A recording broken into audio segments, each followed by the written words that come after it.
ঝড়ো বাতাসের মুষলধারে বৃষ্টি। এর মধ্যে লুট হওয়া গরু উদ্ধার আর ডাকাত চক্রের সদস্যদের ধরার অভিযানে বগুড়া গোয়েন্দা পুলিশের সঙ্গে সময় সংবাদের যাত্রা। গন্তব্য ঢাকা রংপুর মহাসড়কের টাঙ্গাইল অংশ।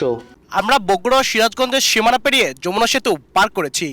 আমরা খবর পেয়েছি ঢাকা রংপুর মহাসড়কের আর কিছুটা দূরেই ডাকাত দলের সদস্যরা লুট করা গরুর ট্রাকটি নিয়ে অবস্থান করছে। বগুড়া গোয়েন্দা পুলিশের চৌকস সদস্যরা খুব সাবধানে সেদিকে এগিয়ে চলছে, সঙ্গে আছি আমরাও। বৃহস্পতিবার রাতে লালমনিরহাট থেকে 12টি গরু নিয়ে কুমিল্লার পথে রওনা হয়েছিল একটি ট্রাক, কিন্তু বগুড়ার শেরপুরের ছনকাই মহাসড়কে অপেক্ষায় ছিল সংঘবদ্ধ ডাকাত চক্র। অস্ত্রের মুখে গরু লুটের পর ব্যাপারে জামাল উদ্দিন সহ 4 জনকে বেঁধে রেখে যায় তারা। এরপর শুরু হয় গোয়েন্দা পুলিশের অভিযান। টাঙ্গাইলের কালিহাতীতে ঘিরে ফেলা হয় মহাসড়কে দাঁড়িয়ে থাকা সন্দেহভাজন ট্রাক। মৃত অবস্থায় উদ্ধার হয় লুট হওয়া 5টি গরু। ঘটনাস্থল থেকেই ধরা পড়ে ডাকাত চক্রের 2 সদস্য সালাম ও বুলু।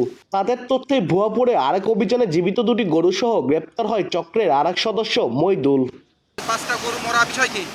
আমি তো জানি না, গাড়িটা আমার, গাড়ির মালিক আমি গাড়িটা উদ্ধার করতে আসছিলাম, আইসা দেখি যে এরা এই কাজ করছে। এই কাজ করছে?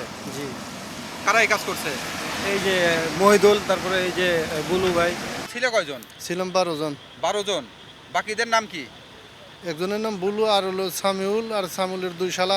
লুটের বাকি গরু ও পলাতক ডাকাতদের খোঁজে অভিযান অব্যাহত রয়েছে বলে জানায় পুলিশ। আমরা গোয়েন্দা তথ্যের ভিত্তিতে রাতে আমরা আমাদের টাঙ্গাইল জেলার আমরা কালিহাতী থানা এলাকার হাতে এলাকায় ওখানে আমরা ডাকাতদের ব্যবহৃত ট্রাকটি সহ ওখান থেকে আমরা 2 জন ডাকাতকে আমরা গ্রেপ্তার করতে সক্ষম হই।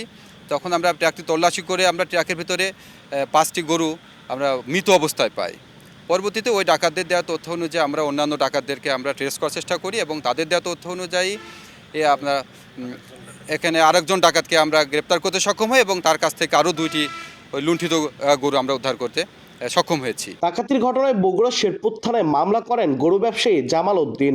গোয়েন্দা পুলিশ জানায়, গরু লুটের পর পালানোর সময় টাঙ্গাইলের কালিহাতীতে ডাকাত দলের ট্রাক দুর্ঘটনার কবলে পড়ে। এতে লুট করা 5টি গরু ঘটনাস্থলে মারা যায়। আব্দুল আউয়াল, সময় সংবাদ, বগুড়া।